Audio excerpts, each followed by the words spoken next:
बुद्ध की रियल कहानी क्या है शायद किसी को नहीं पता। मैं जिस कहानी की बात कर रहा हूँ, मैथिली शरण गुप्त नाम के एक बड़े प्रसिद्ध कवि ने यशोधरा नाम की पुस्तक में वो कहानी लिखी है, भूमिका में जिक्र किया। बुद्ध बचपन से ही थोड़े से वैरागी किस्म के व्यक्ति थे। उनकी कुंडली देख के एक ज्योतिषी ने बताया भी था। माता पिता बहुत परेशान थे। शुद्धोदन उनके पिता का नाम था।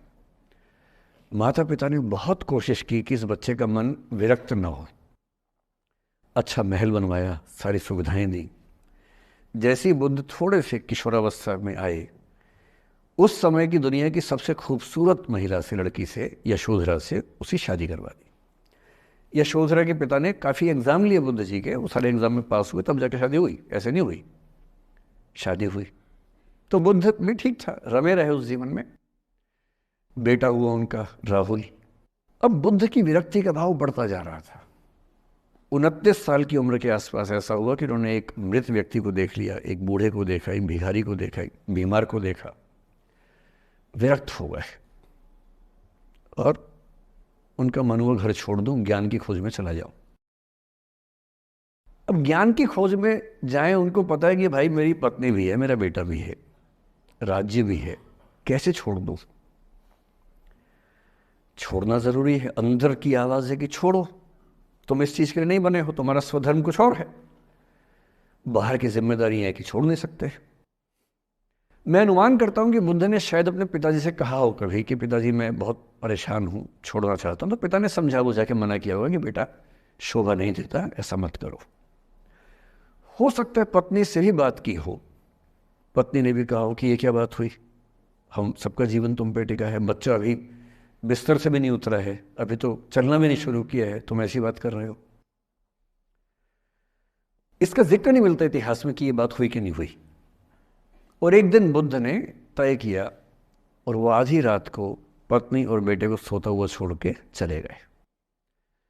इसको बौद्ध परंपरा में महाभिनिष्क्रमण कहते हैं, बुद्ध का अपने घर से निकल जाना। अब बुद्ध चले गए, लेकिन मैथिली शरण गुप्त यशोधरा के पर्सपेक्टिव से बुद्ध को देख रहे हैं।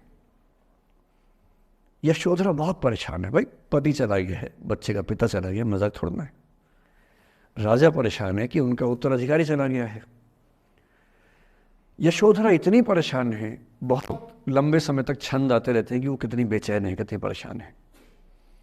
लेकिन यशोधरा की सबसे बड़ी परेशानी इस बात से नहीं कि बुद्ध चले गए, इस बात से है कि बिना बताए चले गए, भरोसा नहीं किया। और वो अपनी सहेली से कहती है, सिद्धि हेतु स्वामी गए, यह गौरव की बात। मुझे गर्व है कि मेरा पति इतने महान काम के लिए गया है। सिद्धि हेतु स्वामी गए, यह गौरव की बात, पर चोरी चोरी गए, यही बड़ा व्याघात। सखी सखी वो मुझसे कहकर जाते, कह तो क्या वो मुझको अपनी पथ बाधा ही पाते, क्या मैं रास्ता रोकती उनका? उसके मन में ये मलाल है कि बिना बताए चले गए। वो इस भाव को लेट गो नहीं कर पा रही है, परेशान है। फिर बुद्ध को ज्ञान मिला 6 साल की तपस्या के बाद, बोधगया में बोधि वृक्ष के नीचे ज्ञान मिला। बात फैल गई। जो 5 शिष्य बुद्ध को छोड़ के भाग गए थे उनके बुरे वक्त में, उन्हीं 5 को बुद्ध ने सबसे पहले ज्ञान दिया सारनाथ में, जिसको धर्मचक्र प्रवर्तन कहते हैं। बुद्ध की ख्याति बढ़ने लगी। शुद्धोदन ने बुद्ध के पास, अपने बेटे के पास कई लोगों को भेजा ये कहने के लिए कि भाई यहां भी तो आओ, हमसे भी तो मिलो। बुद्ध का ऐसा प्रताप था कि जो उनके पास जाता वो बुद्धम शरणम गच्छामि हो जाता, वापस ही नहीं आता। तो फिर शुद्धोदन ने बुद्ध के बचपन के एक दोस्त को ये कह के भेजा, भैया मैं जानता हूं तुम वापस नहीं आओगे, पर प्रभावित होने से पहले बोल देना कि पापा याद कर रहे थे। तो वो गया, उससे वायदा निभाया, हो तो गया, बुद्ध के संग में दीक्षित हो गया, पर वायदा निभा दिया। तो बुद्ध ने कहा जरूर जाऊंगा, पिताजी की आज्ञा है तो जाऊंगा ही जाऊंगा। बुद्ध पहुंचे अपने कपिल वस्तु, जो अपना इलाका था, वहां पहुंचे। पूरे कपिल वस्तु में, नेपाल सिद्धार्थ नगर से नेपाल जाएंगे तो नेपाल बॉर्डर पे ही कपिल वस्तु है। मैं देखने गया था वो जगह जहां बुद्ध पैदा हुए थे, बड़ा सुंदर स्थान है, आप भी जाकर देखें कभी। तो बुद्ध पहुंचे रात को, एक धर्मशाला में रुके। अब वहां हल्ला मच गया कि राजा का बेटा धर्मशाला में। बुद्ध ने कहा भाई मैं देखो राजा का बेटा बन के नहीं आया हूँ, मैं बुद्ध बन के आया हूँ। सुबह उठ के भिक्षा मांगने लग गए उस इलाके में, अपने ही पिता के राज्य में। पिता ने सिर पीट लिया कि भाई क्या कर रहे हैं। फिर बुद्ध ने सूचना भिजवाई कि मैं बुद्ध हूँ, बेटा हूँ संयोग से, ठीक है मैं आ रहा हूँ मिलने के लिए, पर मैं बुद्ध होके आया हूँ, मेरी चर्या है, नियम है, मैं भिक्षा से ही जीवन जीता हूँ अपना। ठीक है, पिताजी ने कहा चल कोई बात नहीं।